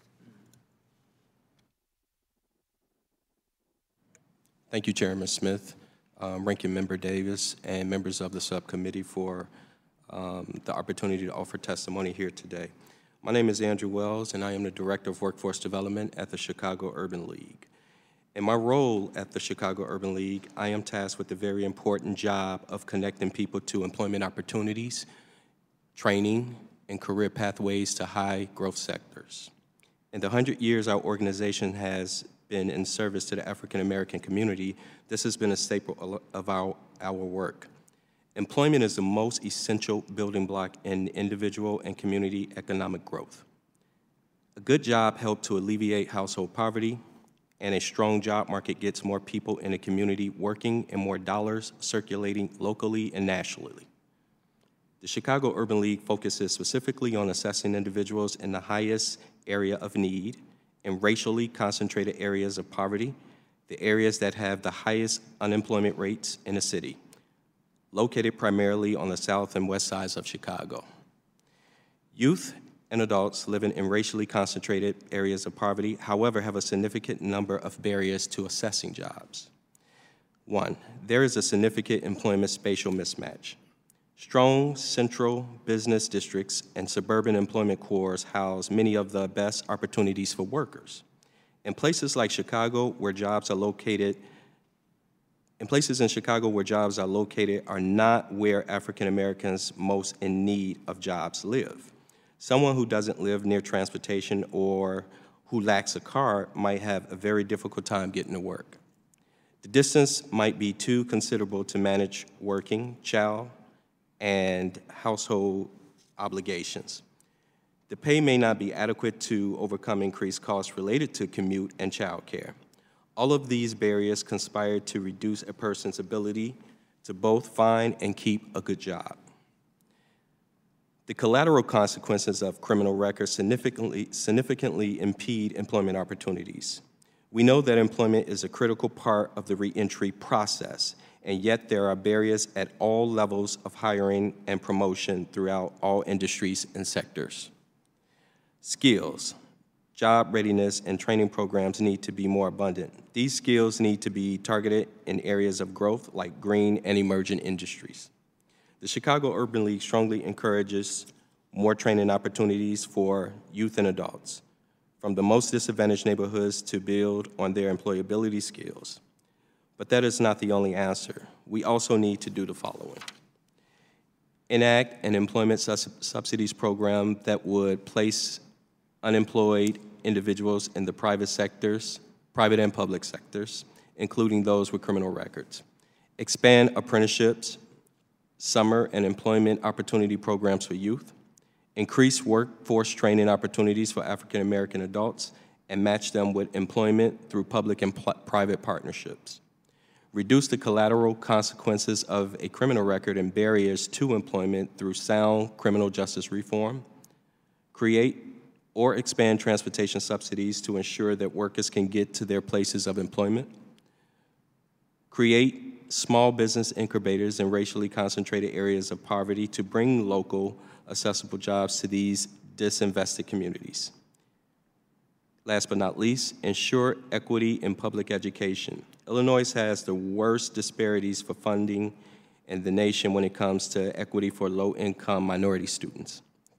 Providing youth with good quality education will go a long way towards improving access to jobs, to quality jobs, by preparing youth to get jobs. I know this will not be easy. I know this takes political and community will to accomplish. But we all know how critical increasing employment opportunities are to our neighborhoods and to cities across the country. Expanding these opportunities will not only increase employment in our most under-resourced communities, but also reduce crime, decrease household poverty, increase home ownership, and build community wealth. We cannot continue to accept that in great cities like Chicago, the highest unemployment rate for people of color in the nation is the norm. We must do what's right to ensure equal access to opportunity for all Americans. Thank you. I would like to just share this one thing. We operated a transportation construction apprenticeship highway program for about 3 years. We trained 598 individuals in this program, most of whom were ex-offenders or they come from disadvantaged neighborhoods. I want to share this one success story because this is why I keep doing the work that I do. There was a young lady, and I'll call her Miss Dewberry, who was a single mother with 3 children. Literally, she was making decisions at the gas pump on whether to put gas in her car or to put food on the table. At the time that she applied to the Chicago Urban League, she worked at Monterey Security, making $11.54 an hour. Now, mind you, she has 3 kids. So I did her interview when she enrolled in the program, and I asked her, I said, well, you already have a job. I said, why are you enrolling in a program? She said, well, Mr. Wells, she said, I can't continue. She said, I don't know what to do. She said, every night I'm crying. I can't take care of my kids off $11.54 an hour. Well, I enrolled her in the program, and she ended up becoming the best laborer, the best apprentice at the Chicago Urban League. And right now, this young lady is making $37.50 an hour. And it changed her life. Not only did it change her life, but so many other people who came through our doors. If you have quality training programs that can provide real skills that employers can use, it works. So I just want to leave with that. Thank you. Thank you, Mr. Wells. Mr. Barrett. Good afternoon. Thank you, Chairman Smith, Ranking Member Davis, and members of the subcommittee for the opportunity to appear before you today to discuss an issue important to my business and recreational boating industry, workforce development. My name is Peter Barrett. I am proud to represent Smoker Craft Incorporated, a boat manufacturer located in New Paris, Indiana. Founded in 1903, we're a 4th-generation, family-owned and operated business that builds pontoon boats, fiberglass boats, aluminum fishing boats under the brand names Smokercraft, Starcraft, Sunchaser, and Sylvan. Last year, Smokercraft built and distributed over 11,000 boats to our worldwide dealer network. Our company employs over 680 people at our 2 manufacturing and transportation locations. The recreational boating industry is an important driver of the U.S. economy. with an annual economic impact of more than $121 billion. Our industry is uniquely American. Our industry is a uniquely American-made product. 95% of boats sold in the U.S. are made in the U.S.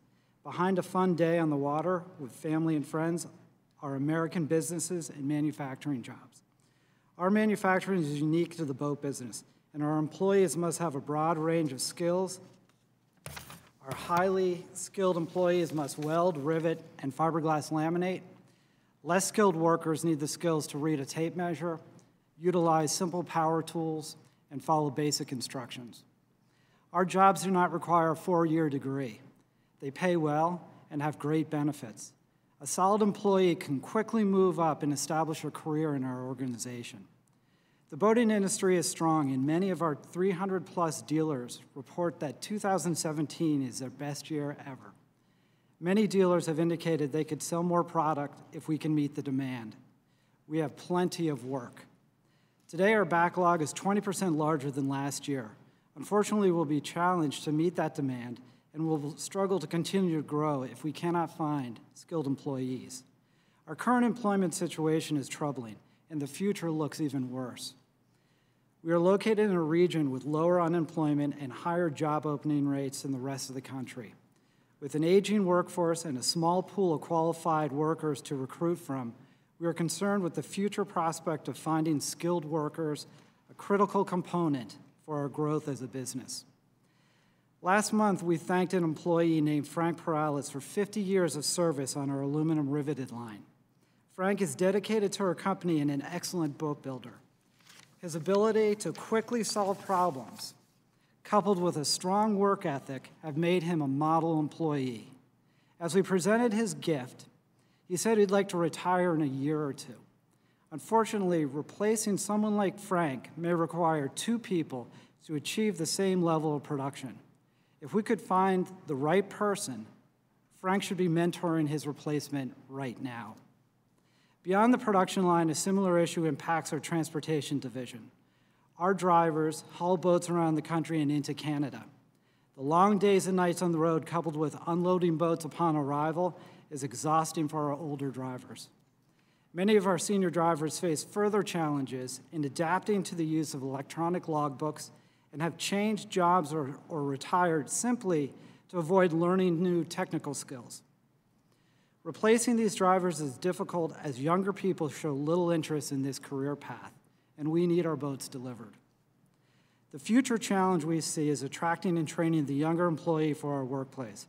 Our area, once known for a strong family farm work ethic, is struggling to find young people with the grit and desire to participate in American manufacturing. Very well-designed skills training programs have been tried through our local community college, but have failed as employers can't wait for live bodies, trained or untrained. As participation in these programs dwindled, funding was frozen. The concept of workforce training programs is vital to bridging the jobs gap we are facing today and the future. Simply put, we need skilled workers. Our industry needs welders, riveters, assembly people, and truck drivers. Shop classes need to return, and exposure to careers in manufacturing through internship and apprenticeships should be encouraged. Careers in the trades need to be recognized and glorified. Our workforce is the backbone of this country. We need to support the expansion of career and technical education, or CTE, just as we support 4-year and graduate education. I'm pleased to see Congress taking steps in the recently passed appropriations legislation to support the Department of Labor and Department of Education programs that promote access, completion, and affordability of workforce training efforts. The funding and support is crucial to states and localities trying to meet the needs of employers such as Smokercraft Incorporated. Thank you again for the opportunity to appear for you today. I look forward to answering your questions. Thank you, Mr. Barrett, and thank you to our entire panel. It's, again, great to hear your perspective, your expertise as well. We know that there's oftentimes the challenge of We know that folks need a job, want to work. There are openings out there, and bringing everyone together is oftentimes more difficult than one would think. America's a big country too, and geographically, there can be some distances that are problematic or a challenge. Even in the city, in transportation, can be a challenge with a worker getting to a job site. I'm proud to say that Nebraska, I think, has done fairly well in terms of advancing these causes, and I'm glad that Forbes recently has ranked Nebraska the 4th best place to do business. But I know that I still hear from many employers who face the challenge of job openings that remain unfilled.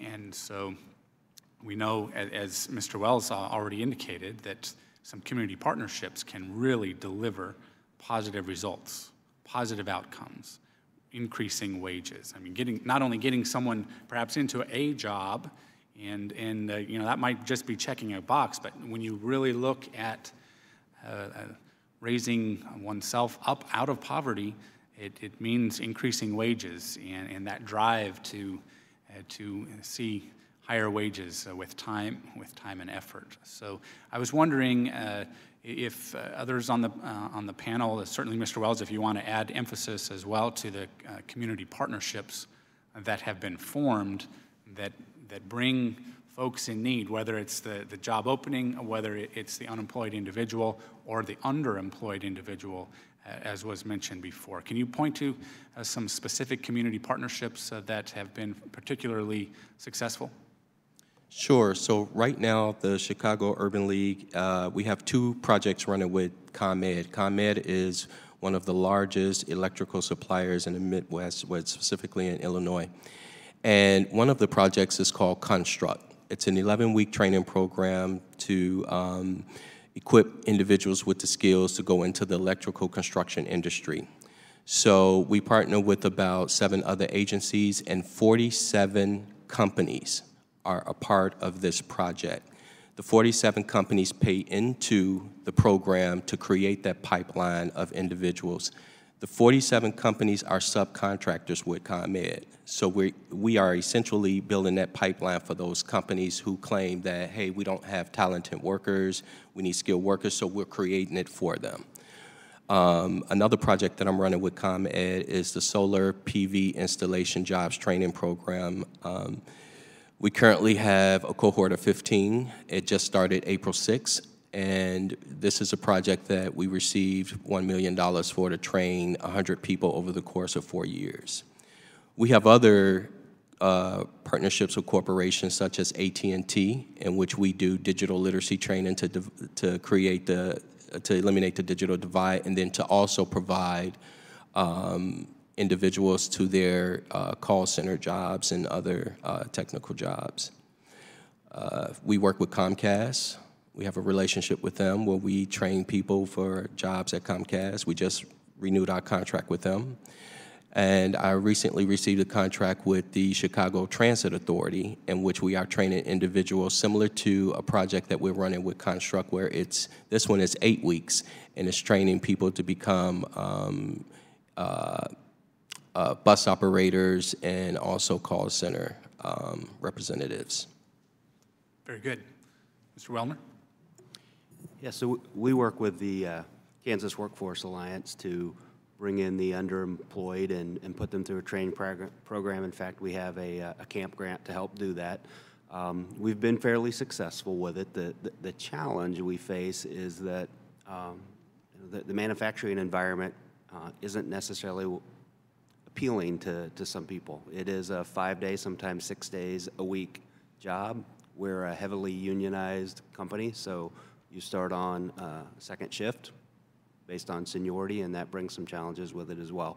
But nonetheless, we are absolutely exploring every avenue we can to find workers, including looking for community partnerships to get to everybody we possibly can. Very good. Mr. Barrett? We've explored several different avenues over the years.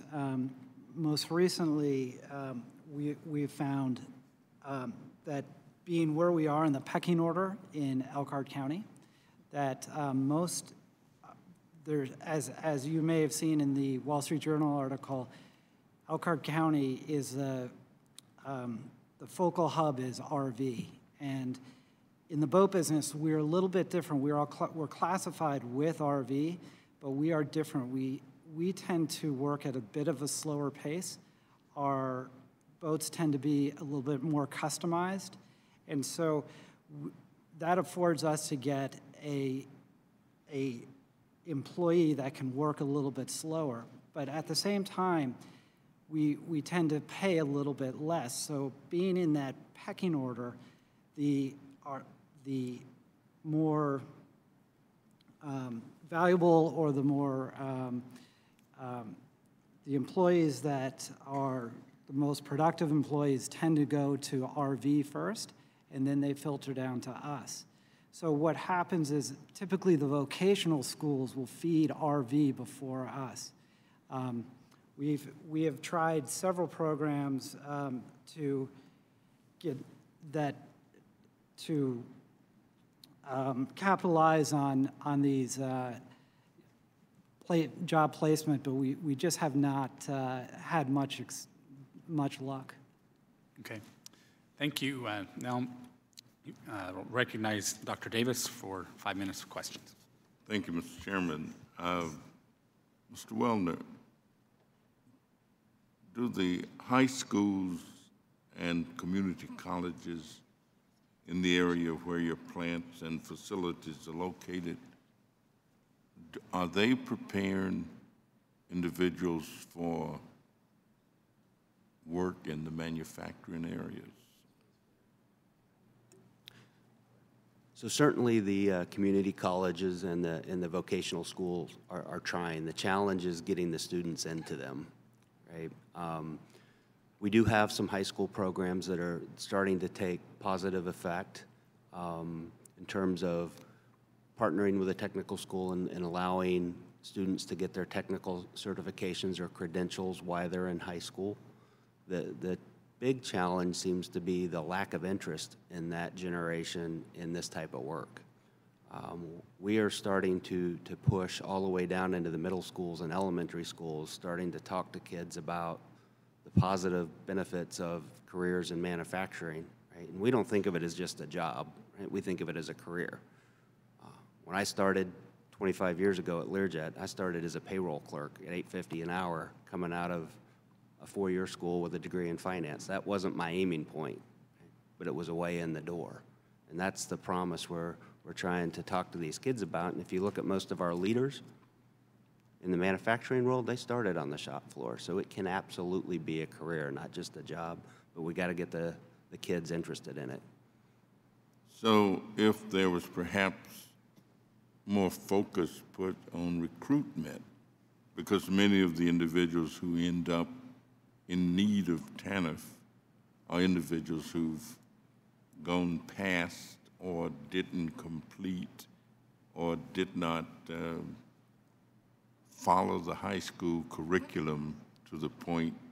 So I'm just thinking that some additional recruitment of this population group, especially young adults who have no skill, but fit the category and the requirements for TANF assistance, reach out, I think would probably be. I think that would be great. I think, you know, we've lost a lot of the shop classes in the school system, right? When I came through the school system, you could take a mechanical shop class, you could take a woodworking class. All that's gone, right? So the kids that maybe the regular curriculum isn't right for, they don't have anywhere to go. Mr. Wells, I know that the Urban League does not officially have a training program that's directly related to TANF recipients, but you do get them, right? That's correct. And people do come who meet the criteria to be a TANF recipient. Are you able to connect them in any way with TANF or to pursue resources through TANF that could benefit them? I'm sorry, are you saying if Are you talking specifically about TANF participants that come through Chicago Urban League's doors and connecting them to different resources? Right. Yes. So we do an assessment to figure out what the need is. So if they come through our doors and they're interested in some type of training, right now we run several of them. We have the Ready to Work grant, in which we provide technology training. We have training in supply chain management. We have construction trainings to increase minority participation in the trades. So it depends on what they want to do and if they qualify for those programs, and then we will enroll them in the programs. Well, let me just, I've been particularly warmed with the Commonwealth Edison activity relative to helping individuals get into the electrical area. So let me just commend the Urban League for that affiliation. Thank you very much, and I yield back to Chairman Ballas. Thank you. Thank you. Ms. Walorski. Thank you, Mr. Chairman. And to Peter's point, there was an article that he referenced in the Wall Street Journal last week about, and the headline is, "The future of America's economy looks a lot like Elkhart, Indiana," which Peter's right down the road from Elkhart in my district. The article says, high school students skip college for factory jobs that offer great pay and benefits. Workers are so flush that car dealers can't keep new pickups on the lot. At the same time, employers can't hold on to employees. It points out that the unemployment rate is essentially zero because there's 9,500 jobs available in this place in Elkhart. So, Peter, to your point, as we talk about that, there are challenges between this article and your testimony.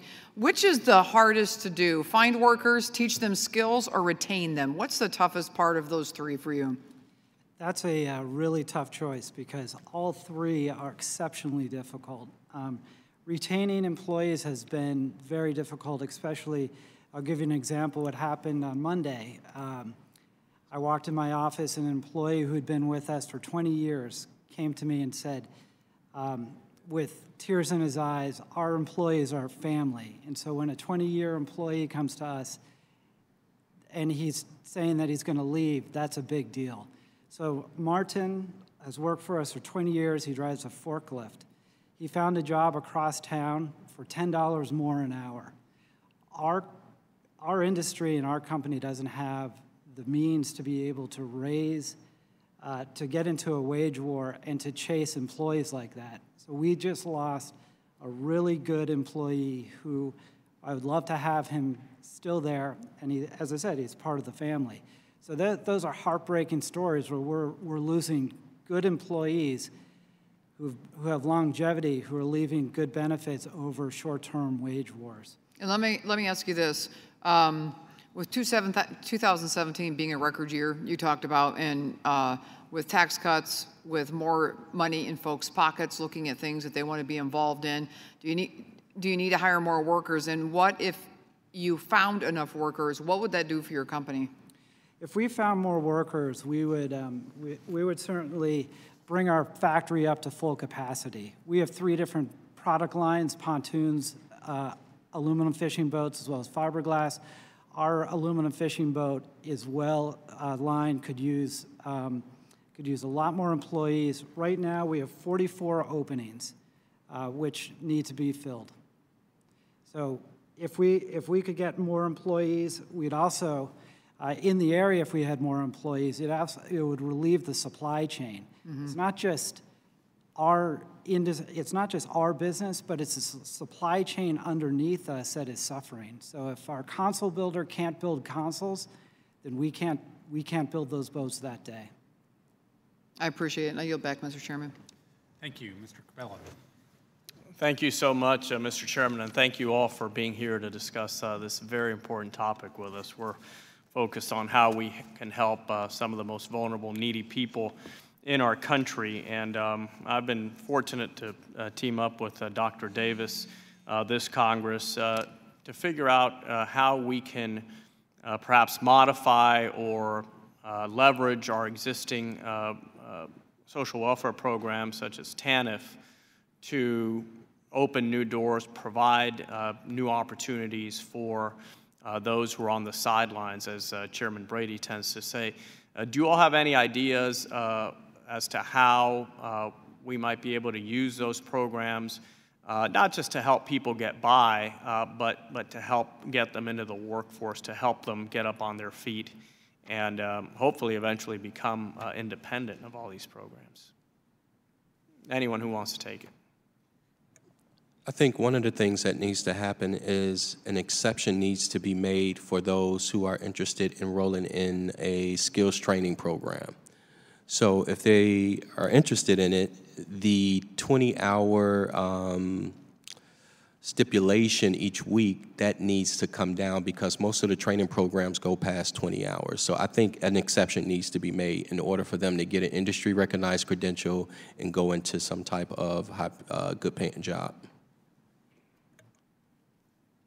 Anyone else want to add to that? Do you have any thoughts on a wage support for employers who contract, hire TANF beneficiaries, for example? So we're not really involved with that. Most of the people we hire have to have some credentials from a skills standpoint because we're building very complex aerostructures, requires precision and training. So my company is not very involved in that. So I can't add much to it. Thank you, Mr. Chairman. Thank you. Thank you to everyone here for your participation. It means a lot that you would share your perspective. And please be advised that members will have 2 weeks to submit written questions to be answered later in writing. Those questions and your answers will be made part of the formal hearing record. With that, the subcommittee stands adjourned.